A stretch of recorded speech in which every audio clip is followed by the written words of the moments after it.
크리스마스 이브인 오늘 가족들과 즐거운 하루 계획하신 분들 많으실 텐데요. 즐거운 마음으로 들뜬 연말연시지만 소외된 이웃들의 마음은 더욱더 움츠러들 수밖에 없습니다. 특히 올해는 추운 날씨에 기부까지 줄어들어 어려움이 더욱 크다고 하는데요. 우리 사회에 불어닥친 기부 한파. 차병섭 기자가 이번 주 현장인에서 들여다봤습니다. 연말연시 서울 광화문 광장에는 어김없이 어려운 이웃을 돕기 위한 사랑의 온도탑이 세워졌습니다. 또 매년 선행을 이어온 이름 없는 천사가 올해도 연탄 2만 장을 기부했다는 훈훈한 소식이 들려오는가 하면 마라톤 대회에서 산타클로스 복장을 하고 뛰고 참가비 일부를 기부하는 등 각종 이색 행사도 눈길을 끕니다. 그러나 올겨울 사회 전반의 기부 온기는 좀처럼 따뜻해지지 않고 있습니다. 사회복지 공동모금회가 진행 중인 사랑의 온도탑은 약 4천억 원 모금을 목표로 하고 있는데 지난 목요일까지 목표 금액의 40%인 1,600억 원이 모인 상태입니다. 2년 전 같은 기간과 비교하면 70억 원 적고 온도는 9도 정도 낮습니다. 통계청 조사 결과 최근 1년 새 기부 경험이 있다는 응답은 2015년 29.9%에서 올해 26.7%로 줄었고 앞으로 기부할 의사가 있다는 응답도 45.2%에서 41.2%로 내려왔습니다. 단순히 일시적인 현상이 아니라 국민들이 살기가 어렵기 때문에 선뜻 마음을 내기가 어려운 게 아닌가 이렇게 생각하고 있습니다.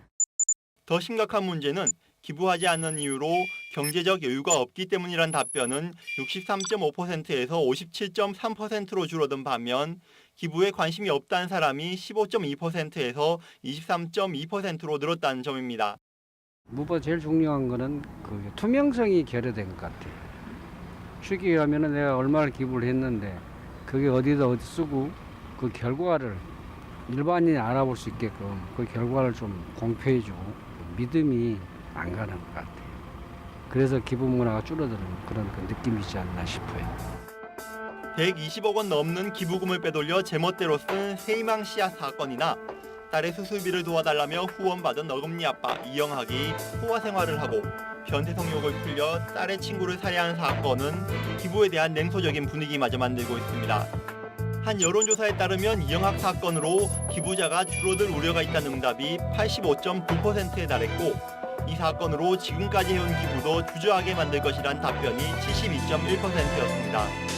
우리나라 기부는 개인과 기업이 3대 7 정도를 차지하고 있는데 개인들이 지갑을 닫은 것뿐만 아니라 기업들이 기부를 줄인 것도 기부 한파에 큰 영향을 끼쳤습니다. 올해 3분기까지 국내 500대 기업들의 기부 규모가 전년 대비 13% 넘게 줄어들었다는 한 기업 경영성과 평가 사이트의 조사 결과가 단적인 예입니다. 중국의 사드 보복이나 환율 등으로 수출이 줄어들었고 지난해 미르재단 등의 기부금 명목으로 돈을 냈다 뇌물 혐의를 받은 만큼 몸을 사릴 수밖에 없다는 해석도 있습니다. 작년에 국정농단 사태로 여파로 해서 이제 기관이나 단체들에 대한 기업의 기부가 좀 많이 위축돼 있는 상태입니다. 그러나 우리 주변에는 여전히 도움의 손길을 필요로 하는 이웃들이 있습니다. 50명 넘는 중증 장애인들이 생활하는 이 시설은 IMF 경제 위기 전에 비해 기부 금액이 60% 정도로 줄었다고 합니다. 근래 들어서 상당한 그 액수가 줄어가지고 좀 어려움이 많이 있습니다. 그러나 그런 시설보다는 그렇지 못하고 건전하게 운영하고 있는 시설이 더 많다는 것을 좀 모든 분들이 알아주셨으면 합니다. 기부 한파를 녹이기 위해서는 제도와 문화적으로 개선이 필요한 상황입니다.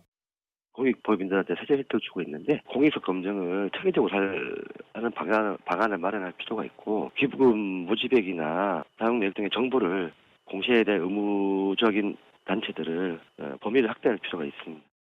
일반적인 시민들의 자발적인 기부가 중심이 되고 그것이 튼튼하게 유지가 돼야 되는데 그거보다는 지금까지는 이제 모금 활동이 대기업 중심의 성과주의로 갔기 때문에 좀 굉장히 불안하고 경기에 따라서 높낮이가 있는 일희일비해서는 안 되거든요.